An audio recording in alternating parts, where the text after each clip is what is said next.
Las puertas del infierno.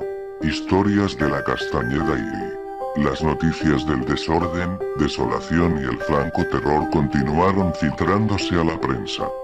Pronto los periodistas se referían a la Castañeda como una colonia penal donde los enfermeros castigaban a los enfermos con garrotes y los empleados comerciaban con sustancias ilegales como tabaco y alcohol. Cristina Rivera Garza. Los periodistas reportaron asesinatos, mismos que fueron negados. Reportaron la escasez de camas en el área de mujeres epilépticas, por lo que varias de ellas tenían que dormir en una misma cama. Los salones y el comedor carecían de mesas y sillas por lo que los internos se sentaban en el piso. La Castañeda es un sitio de terror donde los empleados maltratan a los infortunados internos de maneras increíbles y odiosas, relata Rivera Garza en su libro La Castañeda. Narrativas dolientes desde el manicomio general. Pronto, la Castañeda se convirtió no solo en una estancia para quienes padecían locura, se convirtió también en un espacio que albergaba reclusos por lo que gente con problemas de violencia convivía con enfermos mentales, de ahí que se cometieran violaciones y asesinatos que, de manera constante, se negaban. Internaron prostitutas y los epilépticos eran considerados locos. Estela, una de las internas, nunca olvidó quién la llevó al manicomio. Sin embargo, su discapacidad jamás le permitió entender por qué su tía había preferido llevarla a la Castañeda que regresarla a su casa como era su costumbre. Estela tampoco olvidó a sus hermanos, siempre habló de ellos con mucha ternura y también se refirió a su tía como la bruja que la separó de su familia. Estela también era sorda. ¿Quién pensaría, hoy en día, que tener cualquier tipo de discapacidad era un sinónimo de locura y urgencia de abandono?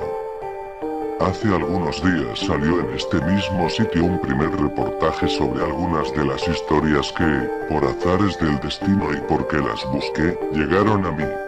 Recorrí sin suerte varias librerías de viejo en búsqueda de algún libro sobre la Castañeda. En una de ellas me encontré con Jaime Hernández, dueño de una de las tantas librerías de viejo que hay sobre Álvaro Obregón. Cuando pregunté por algún libro que hablara sobre el manicomio, a cambio de un título, me contó su historia. Él es quien se saltaba la barda en búsqueda de ratones, él es a quien uno de los locos le lamió el cachete, él es quien recuerda la barda del manicomio tan alta como las expectativas e imaginación de un niño de 7 años.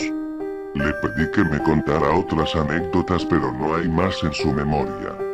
Ni hay personas cercanas a él que aún vivan para platicarlas.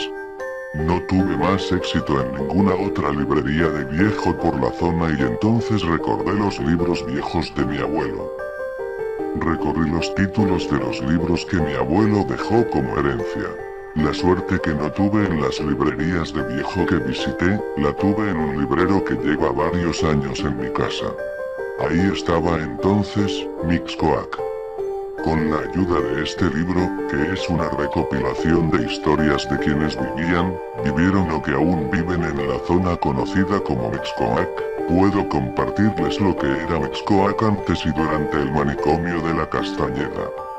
Durante muchos años Mixcoac fue una zona tranquila, considerada un pueblo viejo rodeado de otros pueblos viejos, entre ellos crecían florestas, campos de matorrales, y había un río de agua transparente, asegura el ingeniero Jorge Luis Castillo Tufiño.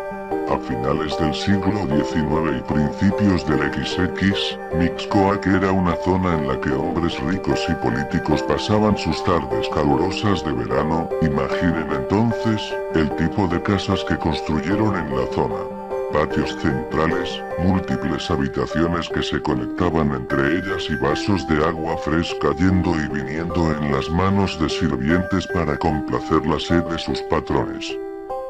Mixcoac tuvo calidad de barrio de abolengo por sus plazas, casonas, calles y templos. A principios del siglo XX construyeron nuevos inmuebles y casas de campo y dentro del listado de inmuebles estaba la Castañeda. Las familias en la época del manicomio y específicamente las familias de Mixcoac acostumbraban a tener muchos hijos. Jorge Luis Castillo Tufiño, autor de V. Mixcoac, relata que había gran mortalidad por enfermedades gastrointestinales y epidemias.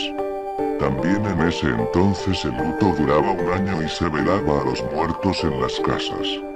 Las mujeres usaban medias y los hombres camisas de cuello redondo. Las dos últimas décadas del siglo XIX fueron testigos de una época llena de modernidad, pero, como todo cambio, este vino acompañado de preocupaciones. Una de ellas se dio a causa de las múltiples expropiaciones que hicieron a los campos, mismas que tuvieron como consecuencia que los campesinos llegaran a la ciudad. Y en una época de oro, había que mantener cierto nivel entre la población, la imagen importaba.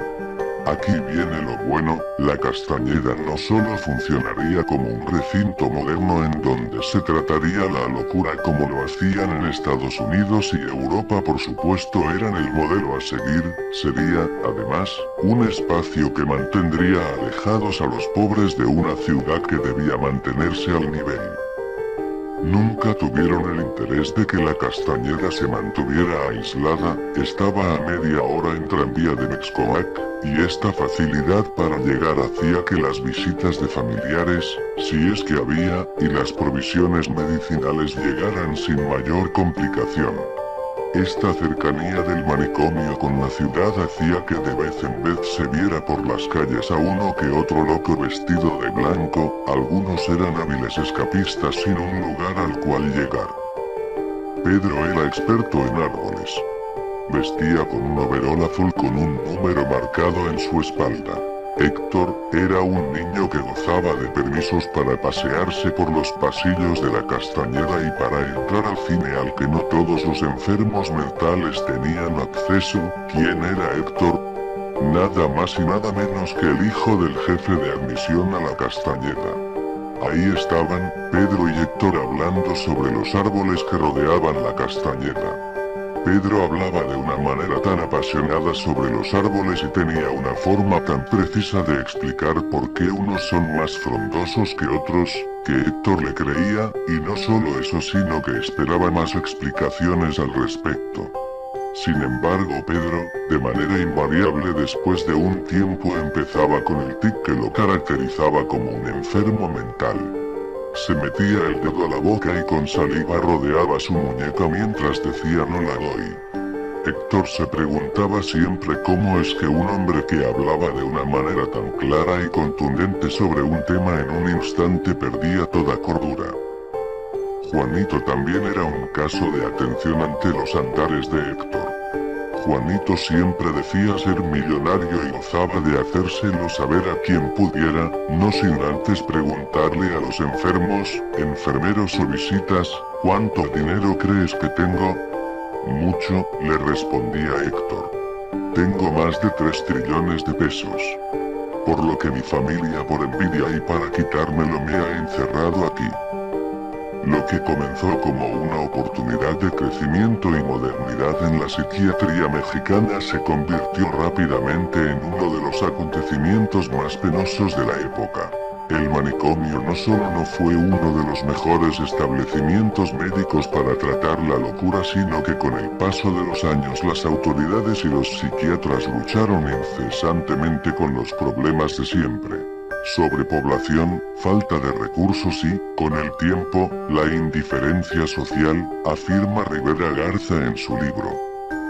En 1940 el manicomio, que tenía capacidad para alojar a 1.500 internos, albergaba a 3.139 y, a pesar de requerir 2.200 pesos por año, operaba con solo la mitad de ese presupuesto. Dos historiales clínicos, o como lo llama Cristina Rivera Garza en su libro La Castañeda, Sufrimiento y Redención en las historias médicas de la Castañeda. Marino García, Polotitlán, México, 1857. Ojalatero. Casado. Reside en Amecameca. Católico. Constitución robusta. Desarrollo normal durante la infancia.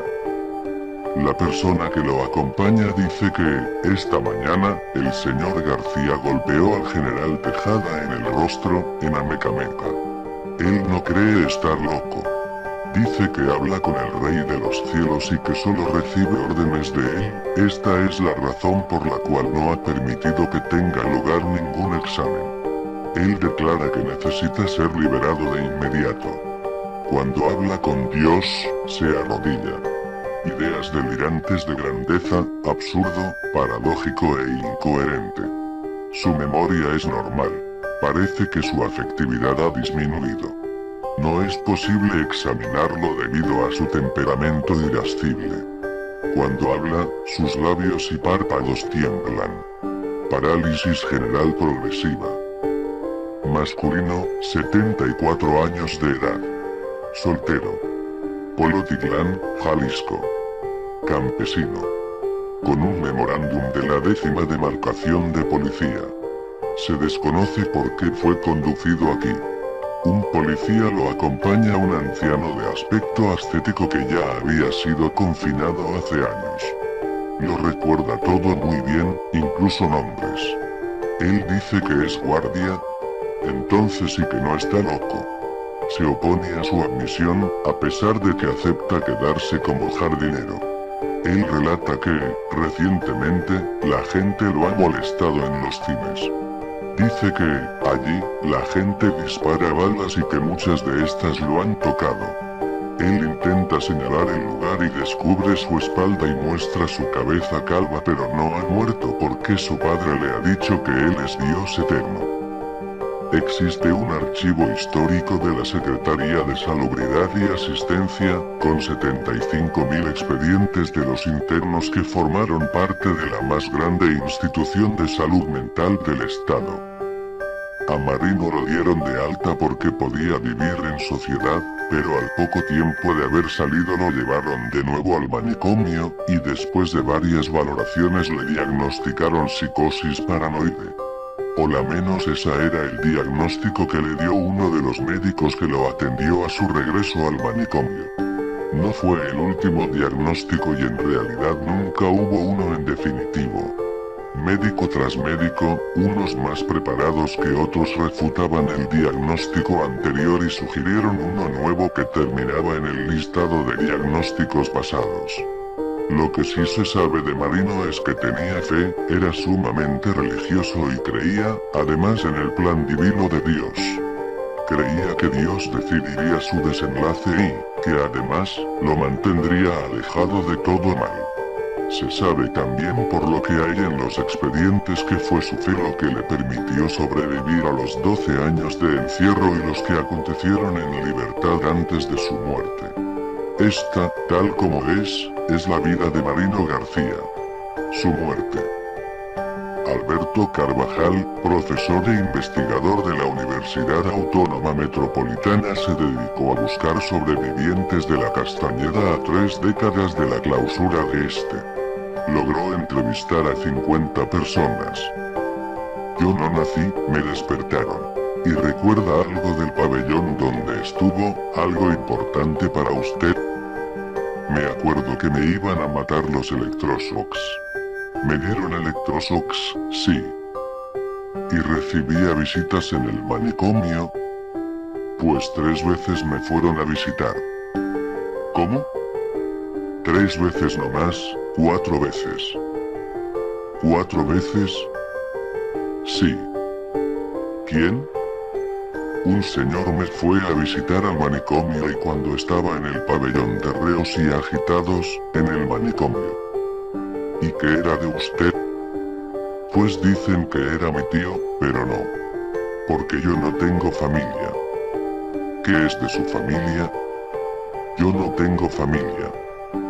¿Qué ocurrió con su familia? Pues, nunca tuve familia y no nací, me despertaron. Nombre: Antonio. Fecha de ingreso: 1963. Año de nacimiento: 1933. Origen: Morelia, Michoacán. Motivo de ingreso: homicidio. Encerrado por cantar. Estuve internado en el pabellón 2 y me dieron 15 electroshocks en la espina dorsal y... ¿En qué pabellón? En el pabellón 2, segundo piso de observación. Luego me llevaron a la cirugía, que me iban a poner un trasplante en la mano, pero nunca llegó el día. Nada más me traían a vuelta y vuelta. Esta vez me trajeron porque cantaba. Porque canto, y cantaba y sigo cantando. Ah. Canta y por eso me amarraron con mecates. Dijeron, a ver si así te callas. No, no me callo. Si así nací, así seguiré hasta que me lleve el tren. Bueno, pues allá tú. Te vamos a amarrar las manos, te vamos a poner un bozal. MMMHH. Me quité el bozal y me desaté las manos. Agarré y tumbé la puerta y me salí. Decían, ya se escapó, ¿quién lo desamarró? Pues nadie, él solo. Un corredero y cerradero de puertas, un corredero de enfermeros por acá y por allá. Porque era algo serio y agresivo cuando me amarraban así, y luego ya me volvían a amarrar. Decían, verás, ahorita te vamos a volver a amarrar y te vamos a poner una inyección de caballo. Una inyección con una aguja así de gruesota. Nombre, Enrique. Ingreso a la Castañeda. 9 de enero de 1959. Origen, San Francisco del Rincón, Guanajuato. Año de nacimiento, 1930. Motivo de ingreso, es agresivo y no para de cantar. Con vómito regado por el pecho, el loco sale con la mirada perdida y las palabras olvidadas. Ha salido de una sesión de electroshocks.